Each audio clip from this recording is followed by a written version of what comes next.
Magandang umaga, Pilipinas. Narito na po ang magiging lagay ng panahon ngayong araw ng Thursday, June 18, 2026. Base po sa ating synoptic situation, yung binabantayan nating low pressure area na nasa labas ng ating Philippine Area of Responsibility ay huling namataan kanina alas 2 sa layo ng 2,460 kilometers east ng Visayas. Ang nasabing low pressure area ay may katamtamang maging ganap na bagyo sa susunod na 24 oras. Samantala sa ngayon, easterlies pa rin ang makakaapekto sa Southern Luzon, Visayas at sa silangang bahagi ng Mindanao.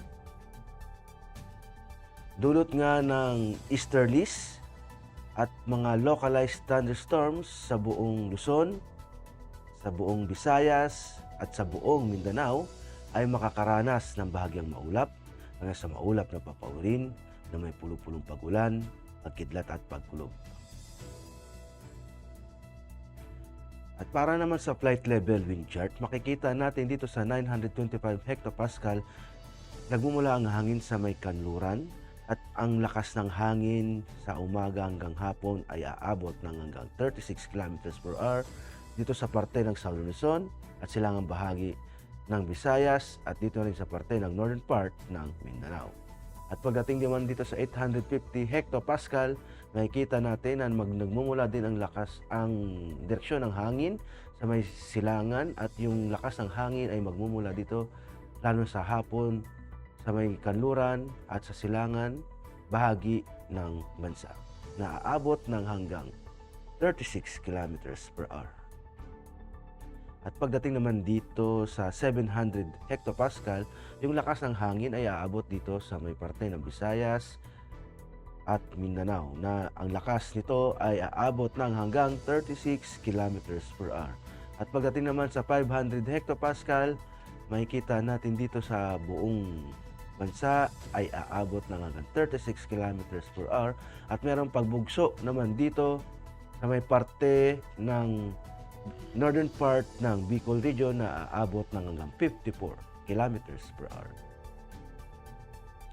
At para naman sa impact to flight operations, dulot nga ng easterlies sa Visayas, Calabarzon, Mimaropa, Bicol region, Dinagat Island, Surigao del Norte, Surigao del Sur at Davao Oriental.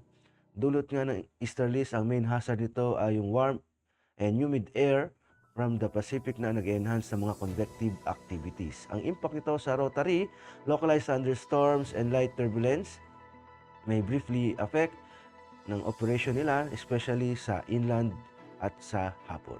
Ang fixing naman, generally fair with possible isolated cumulonimbus causing short-term delays or turbulence.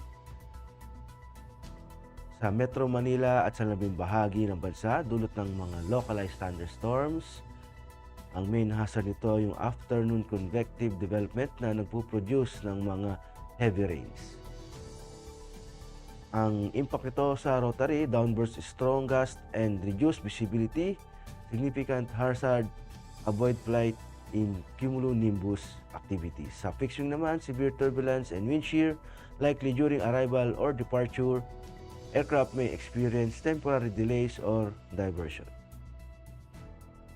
Para naman sa astronomical information, ang araw ay sumikat kaninang 0528 at lulubog din naman mamayang hapon ng 0627. Para naman sa moon illumination, meron tayong 16%. At para manatiling updated sa lagay at pagtaya ng panahon, i-follow lamang ang Air Force Weather Center sa mga social media accounts. Sa ngalan ng aming commanding officer na si Colonel Alvin Jan Cugador, PAP GSC, ako po si Technical Sergeant Brian Benedict V. Arcilla, Weather Broadcaster, ang Air Force Weather Center. Maraming salamat po.